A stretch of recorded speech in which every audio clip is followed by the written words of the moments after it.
सिर्फ DD news पर।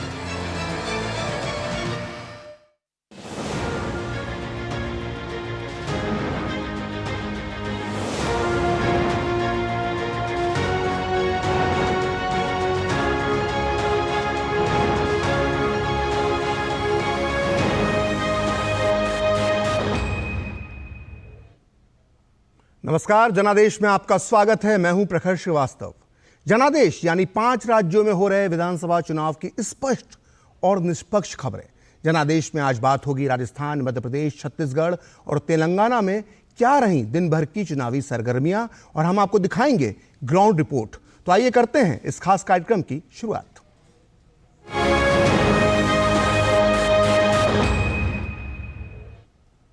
प्रधानमंत्री नरेंद्र मोदी ने आज छत्तीसगढ़ और मध्य प्रदेश में चुनावी हुंकार भरी। उन्होंने छत्तीसगढ़ में मुंगेली और महासमुंद में चुनावी सभा की। वहीं मध्य प्रदेश में उन्होंने बड़वानी में एक विशाल चुनावी रैली का आयोजन किया। छत्तीसगढ़ में पीएम मोदी ने कांग्रेस की बघेल सरकार को भ्रष्टाचार के मुद्दे पर जमकर घेरा।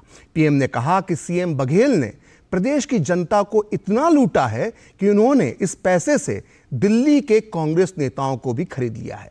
पीएम मोदी ने यह भी कहा कि महादेव सट्टा ऐप में 508 करोड़ रुपए का जो घोटाला हुआ है, तो कांग्रेस को यह बताना होगा कि लूट की इस रकम में से सीएम बघेल को कितना हिस्सा मिला है।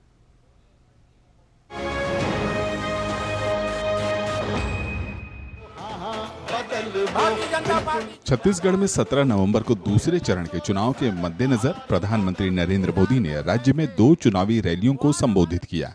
उन्होंने पहली रैली मुंगेली में की, जहां उन्होंने कहा कि लोग भाजपा की सरकार लाने के लिए पक्का मन बना चुके हैं। इसके साथ ही प्रधानमंत्री ने शराबबंदी को लेकर कांग्रेस को घेरा। उन्होंने कहा कि छत्तीसगढ़ में लूट मची है और भ्रष्टाचार के करोड़ों रुपए पकड़े गए हैं। छत्तीसगढ़ में महादेव सट्टेबाजी घोटाला हुआ है, उसमें 508 करोड़ रुपए से अधिक के बटने के आरोप है। कितने कितने कितने जांच एजेंसियों के छापों में रुपयों के ढेर पकड़े गए हैं।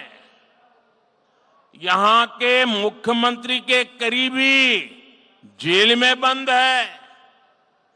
कांग्रेस के इन गणितबाजों को बताना होगा कि मुख्यमंत्री को इसमें कितना पैसा हिस्सा मिला है, कांग्रेस के बाकी नेताओं के हिस्से में कितना माल गया है।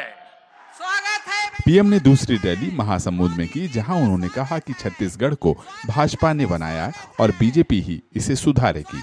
उन्होंने कांग्रेस पर ओबीसी समाज का अपमान करने का आरोप लगाया। उन्होंने लोगों से कांग्रेस की मानसिकता को पहचानने की अपील की। मोदी तो ओबीसी है। इससे पहले देश में जो चुनाव हुए उनमें ये लोग मोदी के बहाने पूरे ओबीसी समाज को चोर कह रहे थे। यहां साहू समाज के साथ इन्होंने 5 वर्ष तक क्या किया, ये भी किसी से छिपा नहीं है।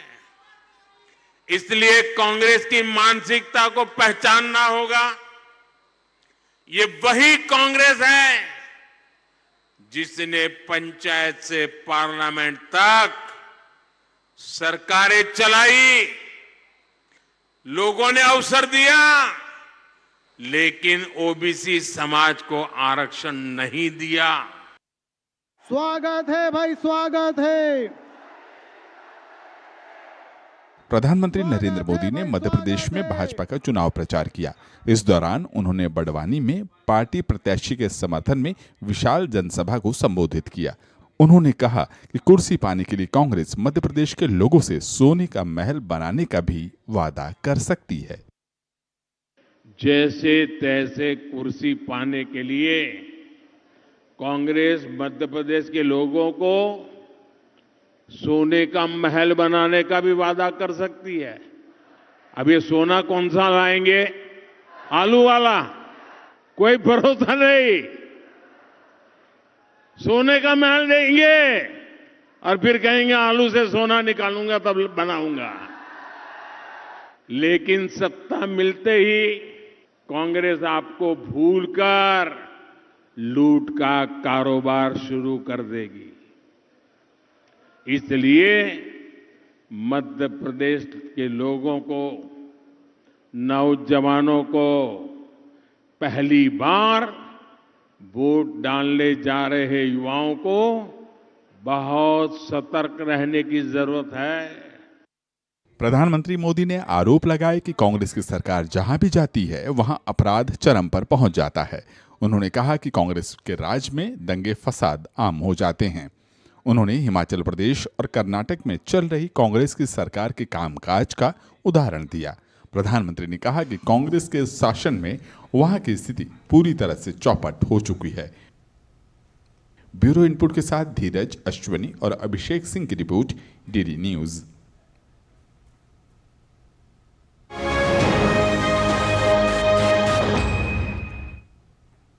महादेव सट्टा ऐप घोटाले को लेकर सियासत अब तेज हो गई है। बीजेपी ने छत्तीसगढ़ के सीएम भूपेश बघेल पर बड़ा हमला किया है। बीजेपी के राष्ट्रीय प्रवक्ता गौरव भाटिया ने कहा है कि सीएम बघेल के सट्टा कारोबार और भ्रष्टाचार पर कांग्रेस नेता सोनिया गांधी और पार्टी अध्यक्ष ने चुप्पी क्यों साध रखी है। लोकतंत्र के महापर्व पर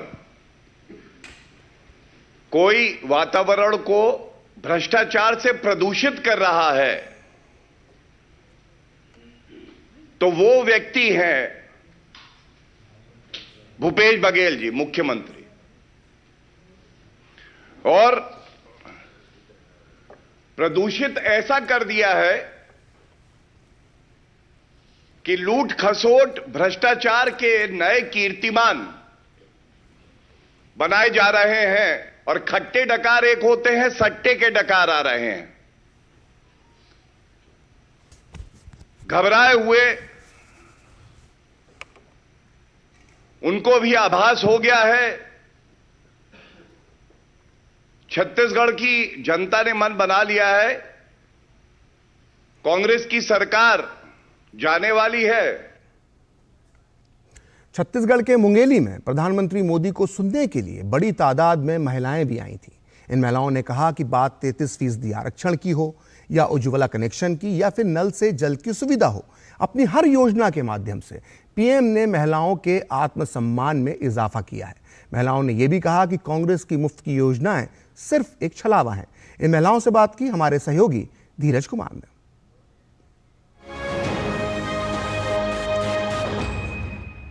छत्तीसगढ़ में महिलाओं की कितनी बढ़ी है प्रतिष्ठा, क्या मिला है सम्मान, इस मुद्दे पर बात करने के लिए मुंगेली में हमारे साथ बहुत सारी महिलाएं हैं और जिनसे हम जानने की कोशिश करते हैं।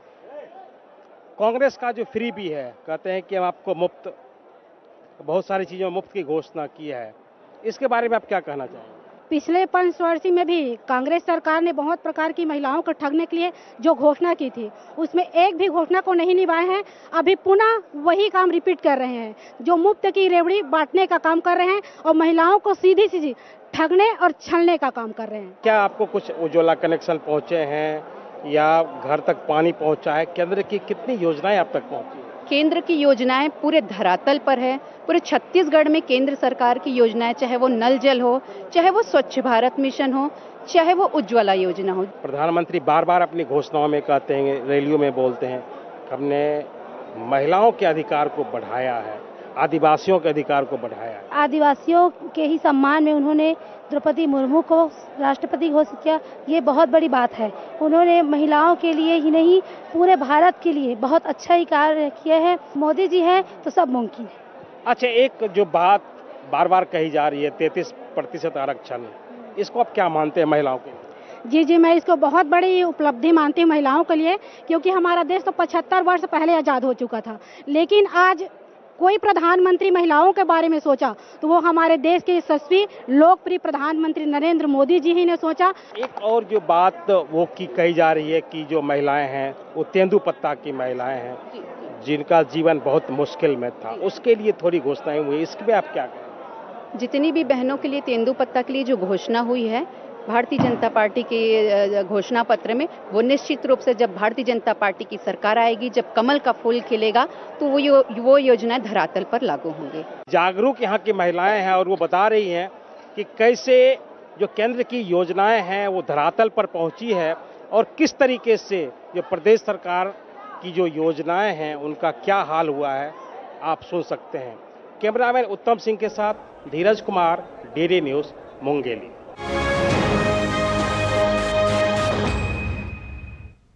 आइए अब छत्तीसगढ़ से रुख करते हैं सीधे मध्य प्रदेश का, जहां चुनाव में अब सिर्फ 100 घंटे से भी कम समय बचा है। अब से 4 दिन बाद यानी 17 नवंबर को एमपी के मतदाता अपने राज्य के भाग्य का फैसला करेंगे। इसे देखते हुए यहां बीजेपी और कांग्रेस के बीच चुनावी जंग भी तेज हो गई है। आज एमपी में गृह मंत्री अमित शाह ने दिग्विजय सिंह के गढ़, राघोगढ़ और चांचौड़ा में रैलियां की। वहीं कांग्रेस अध्यक्ष राहुल गांधी, सीएम शिवराज सिंह चौहान और प्रदेश कांग्रेस अध्यक्ष कमलनाथ ने भी अपनी अपनी सभाओं में अपनी अपनी जीत के दावे किए।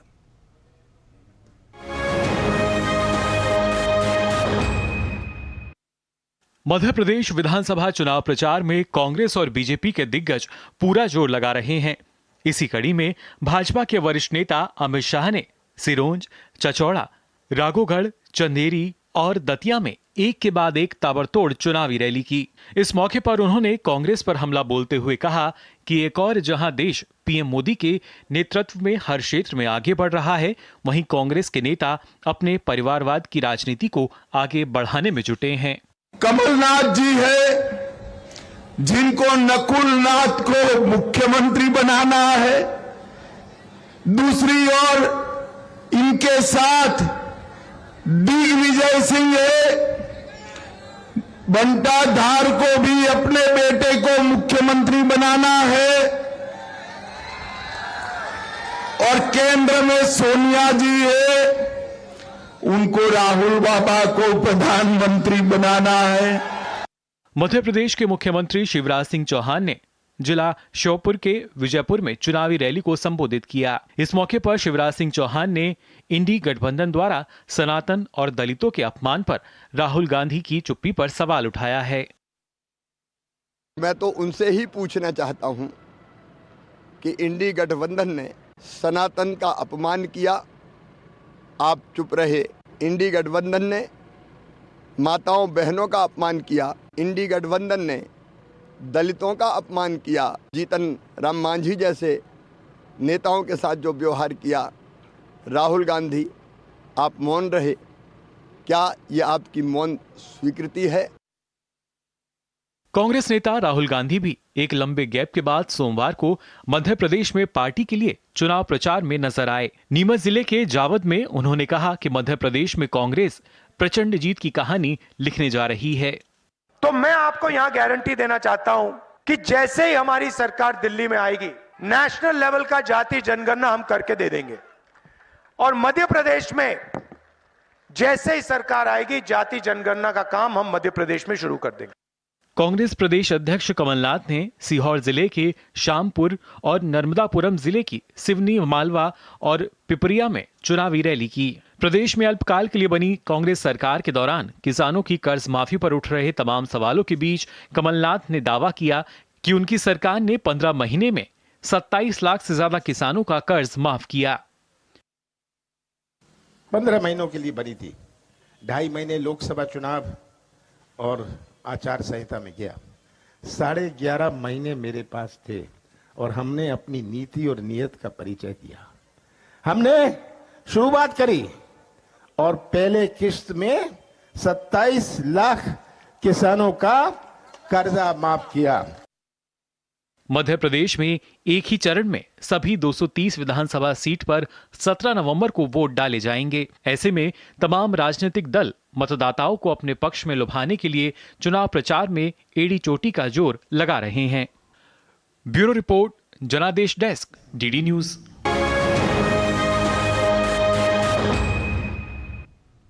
मध्य प्रदेश में अभी ना तो मतदान हुआ है, ना नतीजे आए हैं और ना ही कोई सरकार बनी है, लेकिन इसके पहले ही प्रदेश कांग्रेस के मुखिया कमलनाथ ने अपने तेवर दिखाना शुरू कर दिए हैं। कमलनाथ ने प्रदेश के सरकारी अधिकारियों को अभी से धमकियां देना शुरू कर दिया है।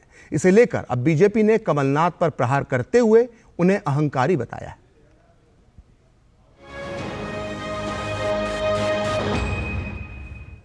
मध्य प्रदेश में अभी मतदान भी नहीं हुआ है, लेकिन कांग्रेस नेता कमलनाथ ने अधिकारियों को धमकाना शुरू कर दिया है। मध्य प्रदेश कांग्रेस प्रमुख कमलनाथ ने हाल ही में निवाड़ी जिले के अधिकारियों को चेतावनी दी थी कि अगर उनकी सरकार आई तो किसी को बख्शा नहीं जाएगा। कमलनाथ ने निवाड़ी जिले के अधिकारियों को चेतावनी देते हुए कहा था कि वो लोग अगले 5 सालों को ध्यान में रखते हुए काम करें, क्योंकि अगले 5 साल कांग्रेस सत्ता में रहेगी। ये प्रशासन पृथ्वीपुर निवाड़ी को मैं कहना चाहता हूं, ये जो आप कर रहे हैं, मैंने अभी कई बातें सुनी, कैसे प्रशासन, पुलिस प्रशासन हो या बाकी प्रशासन हो, कैसे परेशान कर रहे हैं। ये सुन ले कान खोल के, कल के बाद परसों भी आएगा और क्या हिसाब लेना है आपसे, क्या उनका करना है, आप और मैं तय करेंगे और ऐसा कोई छूटेगा नहीं। ये सुन लें, 6 दिन और हैं, जो करना है कर लें, पर आगे 5 साल भी काटना पड़ेगा आपको। अब उनके इस बयान पर बीजेपी ने प्रतिक्रिया दी है और कांग्रेस को धमकी की दुकान बताया है। बीजेपी प्रवक्ता शहजाद पूनावाला ने पूछा कि कांग्रेस मोहब्बत की दुकान है या धमकी की दुकान। उन्होंने कहा कि इससे पहले भी कमलनाथ कई बार ऐसा कर चुके हैं। इससे पता चलता है कि कांग्रेस पार्टी में कितना अहंकार है। क्या कांग्रेस पार्टी मोहब्बत की दुकान है या धमकी की दुकान? ये कोई पहली बार नहीं है। इससे पहले कमलनाथ जी ने भी मंच से अधिकारियों को धमकाया है, कहा है कि सुधर जाओ वरना देखिए हमारी सरकार आई तो क्या क्या करेंगे। ये दिखाता है कि कितना एरोगेंस है, कितनी मानसिकता अहंकारी है कांग्रेस पार्टी की। सत्ता में आने से पहले अगर ये रवैया, ये बर्ताव है तो सोचिए गलती से सत्ता में आ गए तो क्या करेंगे। इसीलिए आज ये मोहब्बत की दुकान नहीं, ये धमकी की दुकान है। कांग्रेस पार्टी अपनी हार को देखते हुए मध्य प्रदेश में इतनी बौखला चुकी है कि अब वो अधिकारियों को धमका रही है। इलेक्शन कमीशन को इसका संज्ञान लेना चाहिए और इस पर तुरंत कार्रवाई करनी चाहिए। असम के मुख्यमंत्री हेमंत बिस्व शर्मा ने भी उनके इस बयान पर प्रतिक्रिया देते हुए उन्हें अहंकारी कहा। मुख्यमंत्री हेमंत बिस्व शर्मा ने सोशल मीडिया प्लेटफॉर्म एक्स पर पोस्ट किया कि उनके अहंकार को देखो, न तो उन्होंने चुनाव जीता है न ही वो जीतेंगे, लेकिन उनके लिए राजनीति केवल सत्ता हथियाने के बारे में है। मध्य प्रदेश में विधानसभा चुनाव में अब तक कांग्रेसी नेता आपस में कपड़ा फाड़ कर रहे थे। एक दूसरे को नीचा दिखाने के लिए कभी सोशल मीडिया पर वीडियो वायरल कराया जा रहा था तो कभी मंच पर साथ बैठे ही जुबानी जंग की तस्वीरें वायरल हो रही थी। कई बार पार्टी के नेता पुत्र भी अपने बयानों से पार्टी को संकट में डालते नजर आए। कमलनाथ के बेटे नकुलनाथ तो पिता कमलनाथ को मुख्यमंत्री बनाकर शपथ ग्रहण की तारीख का भी ऐलान कर चुके हैं। लेकिन इस बार कमलनाथ एक बार फिर अपनी लक्ष्मण रेखा लांघकर ब्यूरोक्रेसी पर हमला करते दिखे हैं। कुछ राजनीतिक पंडित इसे बड़बोलापन बताकर खारिज कर रहे हैं तो कुछ इसे खिसियाहट भरा बयान मान रहे हैं। Bureau report, DD news.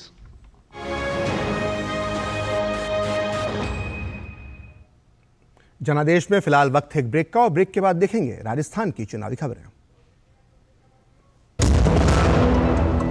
आप सभी को गोल्डी मसाले की ओर से हैप्पी दिवाली। गोल्डी मसाले, जहां भी जाए रिश्ते बनाए। मास्टर जी। अरे करुण, तुम शहर से कब वापस आए? परसों आया मास्टर जी, माँ का बार बार फोन। अच्छा गिरधर, तुमने जो जानकारी दी उससे मेरे बेटे का काफी भला हुआ। Thank you sir. यार गिरी तो पॉपुलर बन गया है तू। पॉपुलर नहीं यार, डिस्ट्रीब्यूटर बन गया म्यूचुअल फंड्स का। मैं इन सभी की मदद करता हूँ, उनका भला होता है तो वो दुआ देते हैं। वाह यार। अगर आप भी मेरी तरह म्यूचुअल फंड्स डिस्ट्रीब्यूटर बनना चाहते हैं तो चाहिए mfd-शुरू.com पर। तो करें शुरू। अधूरी लगती है दिवाली खुशियों के बिना, तोहफों के बिना, मगर अब ऐसा नहीं है। कोई दिया जला रहा है पक्के मकान में, कोई धुएं से आजादी पाकर गैस पे मिठाई बनाने लगा है।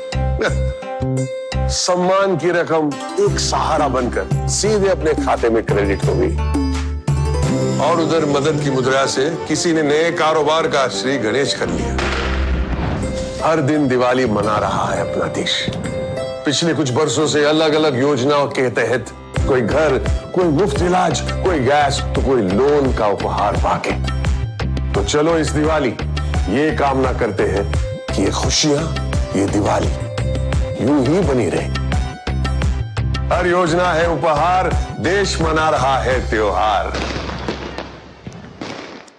तुम्हें पता है इन्वेस्टर्स के लिए कि इन्वेस्टर प्रोटेक्शन फंड होता है IPF, लेकिन अगर तुम्हारा ट्रेड एक्सचेंज पर एग्जीक्यूट नहीं हुआ या फिर कोई गारंटीड रिटर्न्स वाली स्कीम है तो ये IPF आपकी मदद नहीं कर सकता है। और अगर आपका ब्रोकर ही डिफॉल्टर बन जाए तो फिर IPF आपको कॉम्पेंसेशन दिला सकता है। कहां से सीखा? NSE की साइट पर। सोचकर समझकर इन्वेस्ट कर।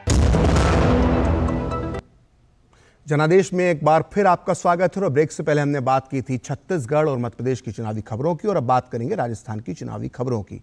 यहां के नाथद्वारा सीट से कांग्रेस के लिए फिर से मैदान में है राजस्थान विधानसभा के अध्यक्ष CP जोशी, जिनका यह दावा है कि बतौर विधायक उनके 5 साल का काम उनको फिर से जीत दिलाएगा। आइए देखते हैं हमारे संवाददाता विशाल बैरिस्टो की CP जोशी के साथ ये खास बातचीत।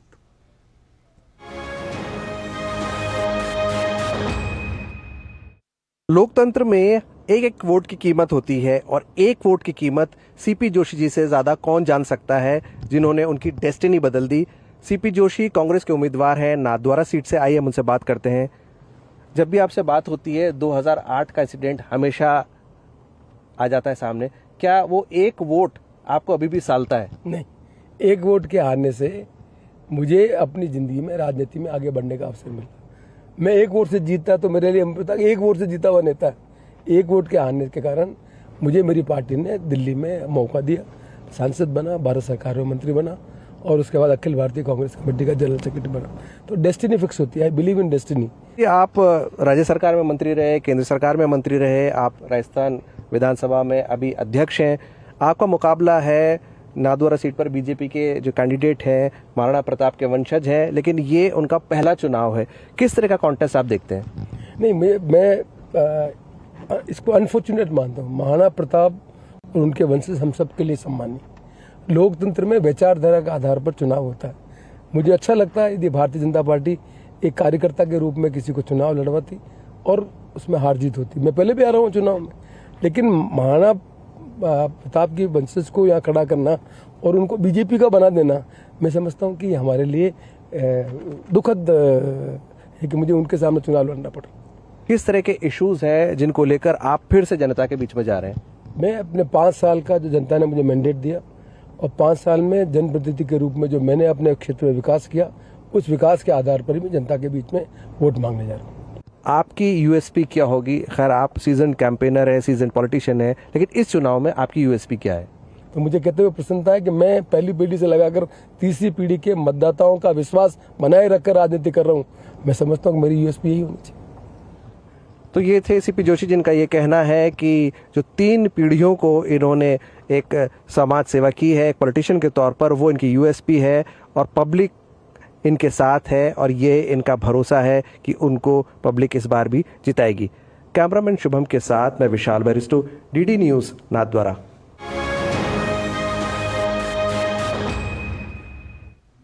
तो आइए अब बात करते हैं तेलंगाना के चुनावी घमासान की। राज्य के बीजेपी प्रमुख और केंद्रीय मंत्री जी किशन रेड्डी ने केसीआर सरकार पर निशाना साधा है। उन्होंने कहा है कि इस बार केसीआर और उनके बेटे बुरी तरह से चुनाव हारेंगे। रेड्डी ने यह भी दावा किया कि बीजेपी ही तेलंगाना में ठीक से सरकार चला सकती है। इस चुनाव में जो बीआरएस पार्टी केसीआर बुरा तरह हारेंगे। केसीआर 2 जगह कॉन्टेस्ट कर रहे, 2 जगह भी हारने वाला है, उनका बेटा भी हारने वाला है, बाप बेटे दोनों भी इस चुनाव में हारेंगे। मेरा पूरा विश्वास है आज तेलंगाना में स्थिति देखते हुए अगर कोई ठीक तरीके से सरकार चला सकते हैं वो नरेंद्र मोदी जी के नेतृत्व में भारतीय जनता पार्टी ही आज तेलंगाना समस्या दूर करते हुए तेलंगाना को आगे बढ़ा सकते हैं। छत्तीसगढ़ की एक आधी अधूरी सिंचाई परियोजना अब एक अहम चुनावी मुद्दा बन चुकी है। दरअसल केलो डैम परियोजना की लागत लेट लतीफी के चलते 525 करोड़ रुपए से बढ़कर 975 करोड़ रुपए हो गई है। हाँ, लेकिन ये मामला यहीं खत्म नहीं होता है। आरोप ये भी है कि किसानों की जमीन सिंचाई के लिए ली गई थी, लेकिन पानी उद्योगों तक पहुंचाया जा रहा है। आइए देखते हैं हमारे संवाददाता धीरज की यह खास रिपोर्ट।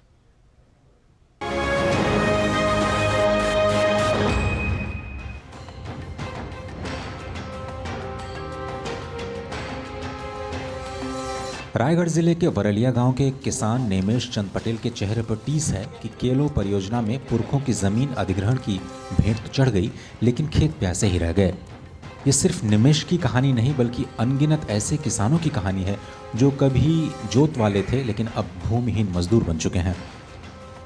कम से कम हम लोग को 10 लाख मिला था, नहीं दिया सरकार, पूरा नुकसान हो गया। और 1.5 लाख कोई पैसा थोड़ा है भाई, नहीं आ पा रहा है। जितना तो मुर्रा लाई करके पैसा खत्म हो गया।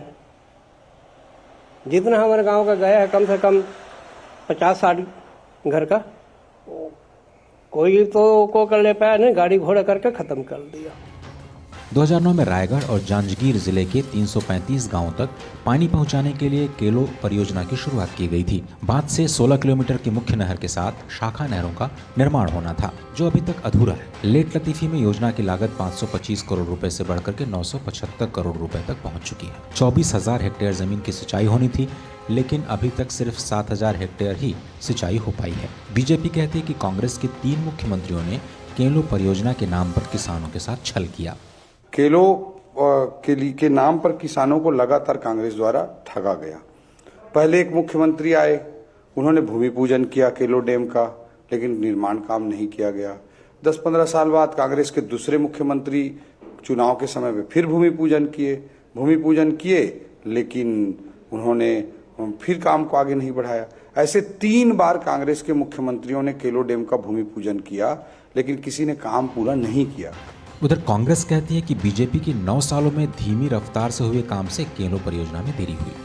2009 में ये प्रोजेक्ट स्टार्ट हुआ, 2018 तक रमन सिंह की जब तक सरकार थी तब तक चीटी की चाल से ये परियोजना आगे बढ़ी। लेकिन जैसे ही राज्य में भूपेश बघेल की सरकार आई तो पहली प्राथमिकता जो है कृषि और सिंचाई क्षेत्र का रकबा बढ़ाने के लिए भूपेश सरकार ने त्वरित गति से युद्ध स्तर पर काम को आगे बढ़ाया। राजनीतिक जानकारों की माने तो काफी संघर्ष से केलो डैम को मंजूरी मिली थी, लेकिन उसमें किसान ही ठगे गए।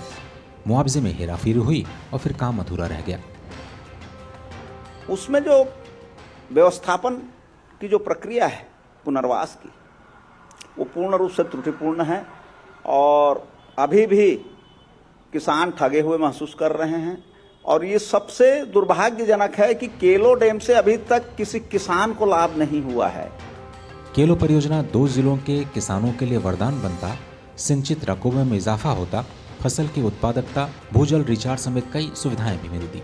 लेकिन हकीकत यह है कि खरीफ फसल के लिए भी पानी उपलब्ध नहीं, रबी की बात तो बहुत दूर है। रायगढ़ में स्थित इस केलो डैम का निर्माण इस क्षेत्र के भूमि को संचित करने, यहाँ की उर्वरा शक्ति को बढ़ाने के लिए किया गया था। लेकिन आरोप प्रत्यारोप के बीच, सिस्टम की उदासीनता के बीच ये डैम शिकार बनकर रह गई।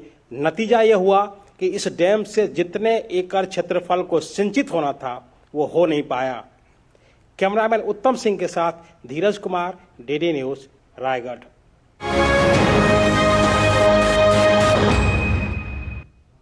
तो फिलहाल जनादेश में इतना ही। आप देखते रहिए डीडी न्यूज।